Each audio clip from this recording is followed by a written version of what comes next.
Okay, well, my son is occupied eating a lollipop. Or not. So, anyways, I just wanted to talk about a story of me thinking it was a total joke when a guy. Okay, I see the connection now. So, the presidents, some artists, some entertainment industry artists, and most likely any celebrity, and not all of them, but I believe a large majority of them are in on the trafficking scene, and that's their big business. Like Miss Henry said, a lady on YouTube, that's what their big business is, and I guess they wash it. And since a lot of people are under a spell, anyways, because of the witchcraft and spell work and symbolism from the subliminal programming that they do in a lot of the entertainment industry movies and music videos, nobody's going to believe that any of these people are doing what they're doing. And it just dawned on me, this lady here, this lovely woman, Miss Allie Carter, is talking about how she was a survivor of sex trafficking. And she's talking about Obama and what Michelle and Barack were, that she knows information about what they've been doing. And I find it kind of ironic that there's these men who knocked me upside my head once when Elaine Higgins told me that they were going to go to a party, invited me to the party, and she never showed up. They knocked me upside my head. I remember because I was drinking something, and then somehow I was asleep. As soon as I was waking up and I woke up, I got hit in the back of my head. And some people will think that's funny because the way it happened, but I thank God that I survived that, because I remember the back of my head hurt so bad when I finally woke up the second time. I guess they thought they knocked me out for good. And I don't know. But they took the $3,400 out of my card that I never made it back to the ATM to the bank to put back into my account. And then the crazy part is that man who did it, his name was Marcus. Elaine Higgins gave me his whole name, but now I know they were working together. They was telling on each other and working together at the same time, which I didn't get. His name was Marcus, and she gave me his whole name and told me to report it. And then she had Rashard Horace come from Florida to help get him, but they all were working together to get me. They took things from me, but the thing is, I knew that they were boosters, but I didn't know that they were in deeper on certain things. And they had this other dude, Lawrence Collins, who's an informant, who was threatening to shoot me and kill me if I didn't come to the funeral for his one of his family members. He pulled the gun out. He used to have it. It's a Crip dude, and all of those people work together.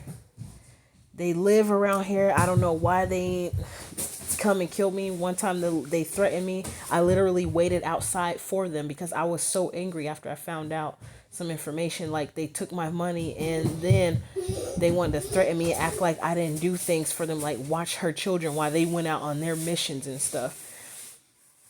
And then they never showed up. But what they did was orchestrate all behind the scenes, everybody working together on the streets. I didn't think it was that deep before, but long story short, the dude who knocked me out in my head, Marcus's dad, I forget his name, but his name, he came up. He's the one who I got on a video.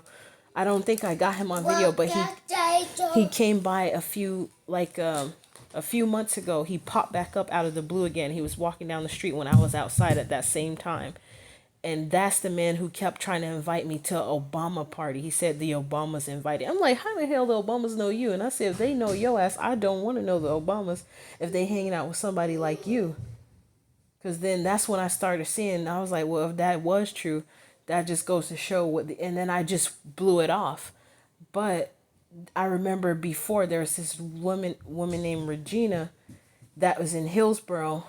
They might have moved her out of that apartment, but it's a lady that tried to get me caught up in some stuff, and combined with something else. She told me what she did to a young half-breed dude that was effing on an old lady.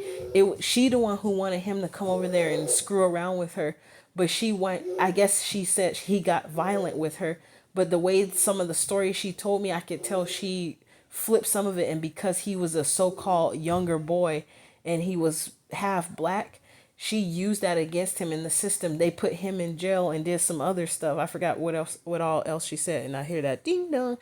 They used it against that innocent. I mean, I'm not gonna say he's innocent because but I promise you, he probably learned a lesson that day.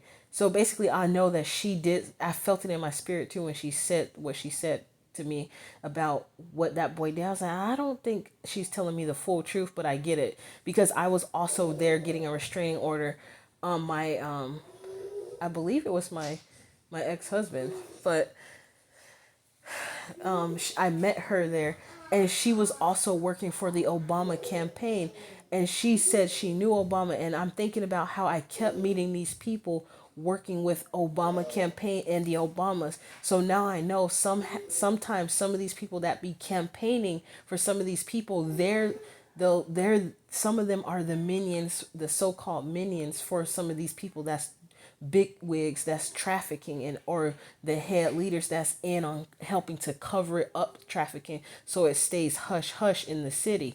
Because he was in Washington County and in Multnomah County. I was meeting people who was talking about Obama, but I was thinking it was a joke, because I was like, there's no way a regular person like you. But that now I see they have regular people on the street do some of their dirty work for them, that be going out in the street to basically recruit, in essence recruit people to come there, to willingly come there. So you think that you're getting that, they play you guys take it along with your own imagination, the way these things can play out. They invite you to a dinner party, put something in your food or your drink, and the story plays out from there.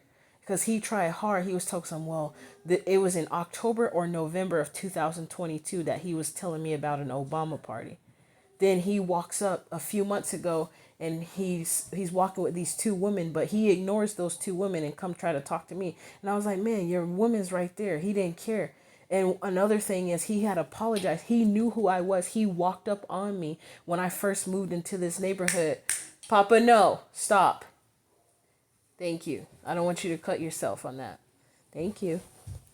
That's my son. He was playing with a can that had the LaCroix carbonated water. But anyways, this man, he walked into a Denny's that's across the street from where I used to live, and he knew who I was, but he played it off to see if I remember and knew who he was, but I did not. But there was something familiar about him, but it didn't ring a bell at the time because I hadn't seen him in a few years. He's the one who brought it up. He said, aren't you the lady that had the red Audi and my son? Then he apologized to me, and then he told me some stories about some things that happened. So basically, he had gotten karma for watching his son get away with doing what he had done. When I came back banging on their door to get my money, because in the morning, it was like 6 o'clock in the morning, I left after getting knocked on the head. I came back when I realized my money was gone, and he did not open the door.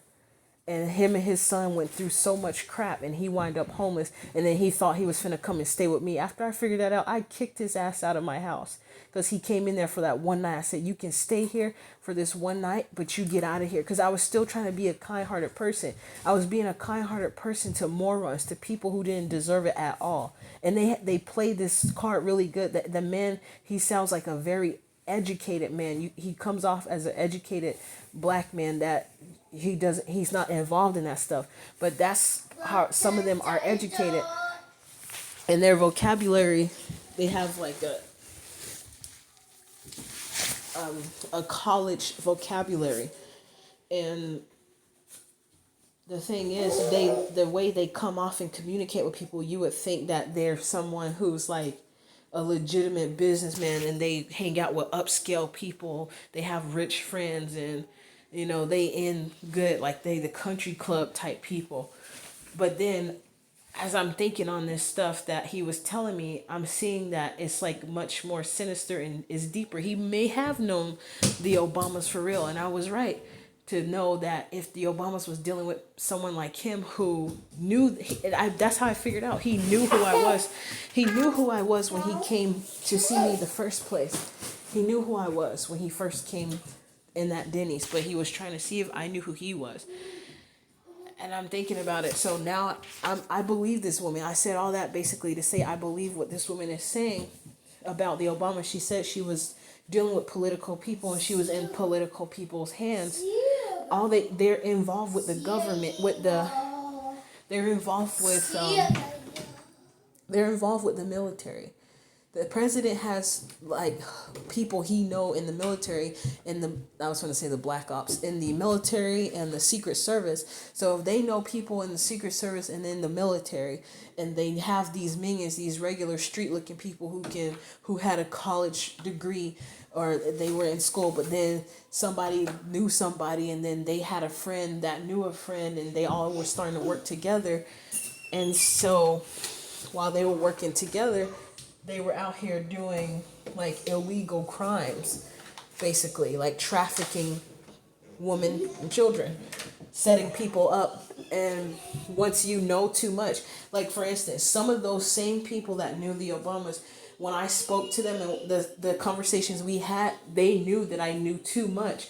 That's why now it's making a lot more sense now that these random black men out of the blue just come walking up to me saying, they'll pop out the bushes in front of me when the people were trying to traffic me that night with my son, and I was walking on the opposite side of the freeway at night. No police came and fucked with us, because I'm pretty sure somebody paid them to not be in the area, or to just turn a blind eye and act like they didn't see what was happening until the operation was complete.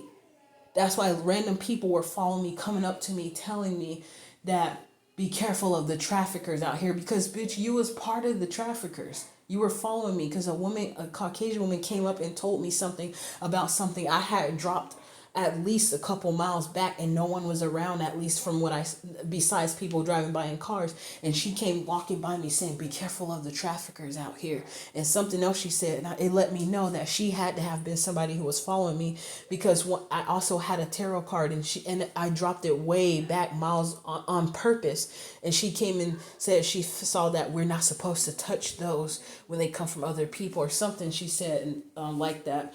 And that's how I knew that she was one of the people that was following me. And then all of a sudden, it was a bunch of white vans following me around by the Clackamas Town Center, and all the cars was lined up in the parking lot. They had synchronized numbers on the license plates. And as soon as I would look at somewhere where I was going to go sit, a man would come out with sunglasses, and another man would come out, and they both went and sat synchronized when I was like, it's like they knew and saw what I was thinking in my mind. So they went to go sit at that spot where, to let me know, I know what you're thinking. I'm sitting here before you. And I felt it at that time.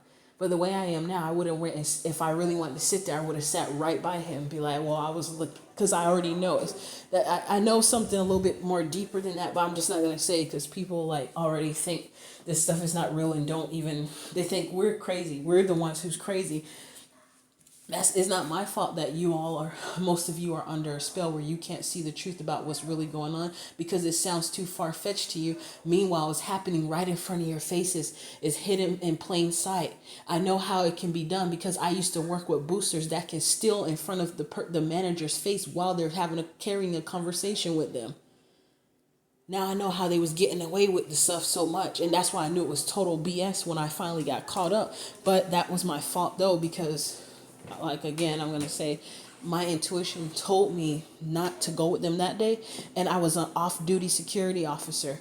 So, of course, I got in big trouble and it was also because of something I seen happen when I was working at Intel, where the people were mad at me for doing my job, for trying to make sure the private rooms were secure and people who didn't have their badge didn't get back in there. But they were mad at me for not allowing that man to just go back there. They treated me like crappy, and plus the other security officers was too busy screwing in another room. So I was like, okay, well, that's when the veil was starting to come down from my eyes, because of the things that I was seeing up until that point, including how things go, and how at that point, when that happened, I already saw how the so-called immigration system that is non-existent was playing people. So basically, this whole border crap they're talking about, they might as well even stop talking about it, because the people at the immigration, it's pretty easy for you guys to come here and get a green card and do what you got to do, because the system is in on some of these organized schemes that's happening. And that's the reason why they've been trying, because they couldn't take me out in other ways secretly. I don't know what it is about them having it's like it has to be done secretly and look made to look like an accident for them to draw the power and harvest the energy that they're trying to harvest. I don't know what it is, because there's plenty of times where I've been standing there where men, at least 2 good times where men have pulled guns out on me and have not used the guns, but they pointed it at me. And then but to one of the times it was people standing outside, and I said, look at you, you're pulling the gun out, and there's people standing there right there looking at your ass. And he was high. He didn't even know I was trying to help him. So he put the gun away, and another guy, he played me to act like he was taking me over for a party and invite me, and then his Asian boy Crip buddy pull out 2 guns, and he acted like he had beef with me. I'm like, oh, so you're gonna use them? I just sat right there and I did not move. Like, well, if you're gonna use them, you'll use them already. I wasn't afraid for some reason. I don't know why. And I think part of me not being afraid disarmed them in a way, because it didn't give them the energy they needed to feed off of, to be hyped up more and try to mess with me. So I'm basically saying this stuff to know, like, to help this lady. Not, she doesn't need my help, but just to say, like, she got to be telling the truth even furthermore, because it solidifies these people coming at me. So basically what I'm also trying to say is the Obamas must really not be good people. Just because they're black doesn't mean they're good. I know that it's the first time that it was some so-called black people, and he was, from what they said, he wasn't even fully black, no way. Like, he was, nobody really is, they say, is fully black, but he was, like that lady said, half-breed out there.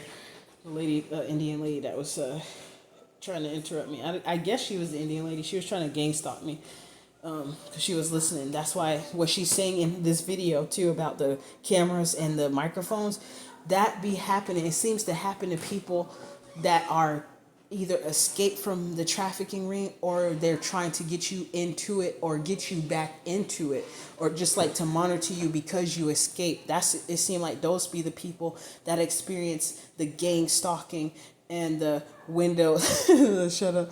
No, I'm not shutting up. But the gang stalking, the cameras in your home, the microphones in your home, the fucking retarded ass N-word white people that are your neighbors that give you the stink eye but want to look at you every time you come out of your apartment and act like you were the problem, but they keep coming out when you coming out.